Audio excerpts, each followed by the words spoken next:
हम उनको विश्वास दिलाते हैं कि उनका मान सम्मान उचित स्थान कांग्रेस पार्टी में उनको मिलेगा, हमारे परिवार में मिलेगा। लगातार आप देख रहे हैं कांग्रेस का परिवार पूरे प्रदेश में हमारा लगातार कांग्रेस के परिवार में विस्तार हो रहा है।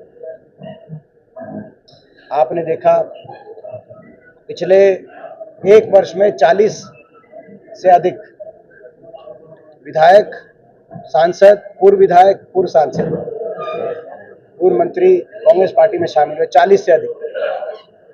और लगातार आपने देखा 3 दिन पहले 3 विधायकों ने भाजपा सरकार समर्थन वापस लेके समर्थन कांग्रेस पार्टी को देने का काम किया।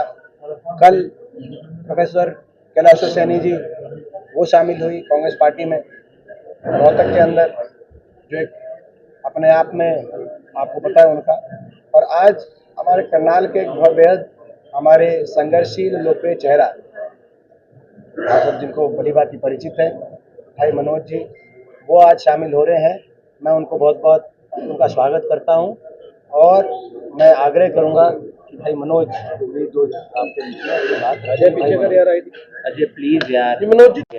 नायब सैनी मनोहर लाल कहते हैं कि आप विधायकों की परेड करवा दीजिए राज्यपाल के सामने, देखिए आपके भी 2-4 कमी मिलेंगे। देखिए ऐसा है, ये आज सरकार अल्पमत की सरकार आ चुकी है। उन्होंने जो 48 विधायकों की लिस्ट दी थी उनमें 2 चुनाव लड़ रहे हैं, 3 ने समर्थन वापस ले लिया है, तो ये अल्पमत की सरकार है।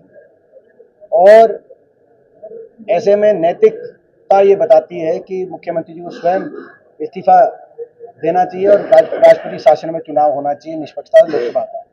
लेकिन अगर वो नहीं करते तो राज्यपाल महोदय को संज्ञान लेना चाहिए था। उन तो मिला ही नहीं, वो तो हमारे उपनेता, कांग्रेस पार्टी के उपनेता और हमारे डेलीगेशन से मिले ही नहीं राज्यपाल महोदय। और उपराज्यपाल महोदय का ये बयान आ रहा है, उपराज्यपाल उप स्पीकर का, डिप्टी स्पीकर का ये बयान आ रहा है कि 6 महीने तक नहीं ला सकते अविश्वास प्रस्ताव। ये तो एक तकनीकी एक कारण बता रहे हैं जो कि सही नहीं है। तो ये तो मैं समझता हूं कि तकनीकी कारण बताकर सच छुपाने की कोशिश कर रहे हैं संविधान। लेकिन मैं कहना चाहता हूं 4 तारीख के गिनती के बाद उसके बाद क्या होगा, कितने विधायक किस पाले में है, उसके बाद अभी तो चुनाव का समर है, आखिरी हफ्ता है। तो ये इस तरह की परिस्थितियां करके इसको लटका रहे हैं। मगर ये सही है कि ये प्रदेश सरकार अल्पमत में है। हम मांग करते हैं कि प्रदेश सरकार इस्तीफा हो। इसको कांग्रेस किस तरह से देखती है, क्योंकि आरोप ये लग रहे हैं कि वो कांग्रेस ही है। देखिए ये बिल्कुल मैं पहले दिन से मैंने एक चीज कही है, आज इसको रिपीट करना चाहता हूँ कि लोगों की नाराजगी है, हर वर्ग की नाराजगी है। उस बात को हम समझ सकते हैं क्योंकि इस सरकार ने हर वर्ग की अनदेखी करी है और हर वर्ग के साथ क्रूर व्यवहार किया है। लेकिन अपनी नाराजगी प्रकट करने का सही रास्ता, सही तरीका मतदान के दिन वोट की चोट से होता है, वही प्रयोग में करें सभी लोग। हम ये सब लोगों से ये आग्रह करना चाहते हैं, हरियाणा प्रदेश की जनता से आग्रह करना चाहते हैं। और अगर रोकना है तो किसी गांव शहर में किसी भाजपा वाले को ना रोका जाए। अगर रोकना है तो इनको लोकसभा और विधानसभा में पहुंचने से रोका जाए। ये हम सभी लोगों से मैं इनको बारंबार मैं और भी ज्यादा मैं बधाई देता हूं अपने भाई मनोज को कि ऐसी परिस्थितियों में जब से इनकी बातचीत हमसे शुरू हुई थी, इनका प्रताड़न का जो भाजपा के एजेंसियों द्वारा प्रताड़न का जो मामला था वो उन्होंने तीव्रता से बढ़ाने का काम किया था। आपने देखा, ये मैं समझता हूं कि ऐसी स्थिति में एक ये फैसला जो किया है ये एक बहुत बड़ा फैसला है। तो क्या किसी शर्त के साथ पार्टी में शामिल हुए आज?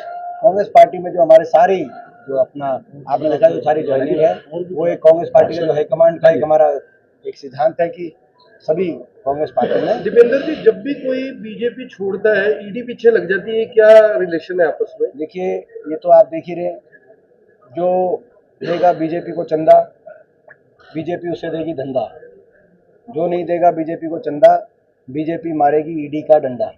हरियाणा में क्या स्थिति चल रही है? स्थिति है अपनी, मैं जिस विचारधारा को समझकर मैंने बीजेपी ज्वाइन की थी, जिन नीतियों के ऊपर जो उन्होंने नीतियों के बारे में बोला, उनको देखते हुए मैंने जो बीजेपी ज्वाइन की थी, जो सरासर ना तो उनकी उस हिसाब से जो नीतियां थी वो उनके ऊपर चले और ना ही मेरी उनके साथ विचारधारा मिली। आपने देखा पिछले दिनों बीजेपी में होते हुए किस प्रकार से मेरे को उन्होंने प्रताड़ित करने का काम किया।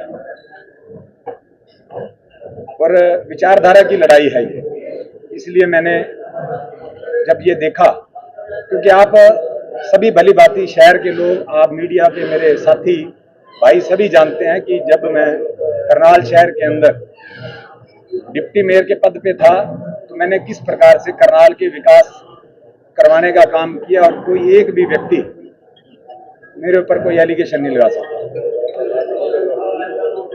मेरी इच्छा अपने लोगों की काम करने की थी, अपने करनाल के लोगों की काम करने की थी, बिना किसी स्वार्थ के।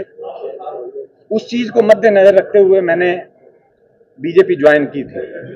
लेकिन पिछले 4.5 साल के अंदर जितने दिन मैं बीजेपी में रहा, आपने देखा कि मेरी कितनी इन्वॉल्वमेंट उन्होंने रखी और जिस तरह से एक अघोषित उन्होंने मेरे साथ व्यवहार जो किया, दुर्व्यवहार किया एक किस्म से।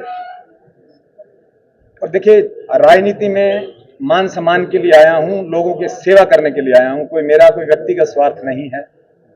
और जहां पे सम्मान ही ना हो तो मेरे हिसाब से वहां पे शायद आप भी मेरे साथी ये जरूर कहेंगे कि वहां रहने का कोई मतलब नहीं बनता। आपने कहा प्रताड़ित किया, क्या आगे आपको डर नहीं होगा प्रताड़ित होने का? देखिए, जो वो जितना भी कर सकते हैं, जब मैं उनकी पार्टी में था तब उन्होंने कोई कसर नहीं छोड़ी। कोई बात नहीं, वो भी देखेंगे। मैं इस संदर्भ में ये कहना चाहूंगा कि बहुत सारे पूर्व पार्षद हैं जो कि आज ज्वाइन करने जा रहे हैं और मैं आज आपके सामने दीपेंद्र भाई साहब से एक गुहार लगाने जा रहा हूं कि ये मैं इनको संविधान की एक कॉपी देने जा रहा हूं। जिस तरह से सरकार संविधान को बदलने के लिए तत्पर हुई हुई है, मैं दीपेंद्र भाई साहब से यह आग्रह करना चाहता हूं, ये संविधान की कॉपी, ये संविधान हमारा यूं ही कायम रहे, इसके ऊपर कोई रद्दोबदल ना आए। इसकी जो लड़ाई कांग्रेस पार्टी के साथ मिलकर हम भी लड़ेंगे और आप भी, मैं आपकी भी एक जिम्मेवारी बनती है कि देश का ताना बाना खराब ना हो। जो जिस तरह से संविधान है उस तरह से वो संविधान हमारे देश के ऊपर लागू रहे। ये नहीं होना चाहिए जैसे वो आज बीजेपी वाले तो ये सरेआम कह रहे हैं कि हम संविधान को बदलेंगे। जो वो नारे लगा रहे हैं वो नारे उनके पूरे तो नहीं होने हैं, लेकिन ये एक जिम्मेवारी मैं भाई साहब के हाथों में देने जा रहा हूं आप सब की तरफ से। आपका बेटा भी इन्वॉल्व है ईडी वाले केस में, कुछ ऐसा भी किया वहां पे? जी, उन्होंने उसको उसके नाम का भी नोटिस भेजा।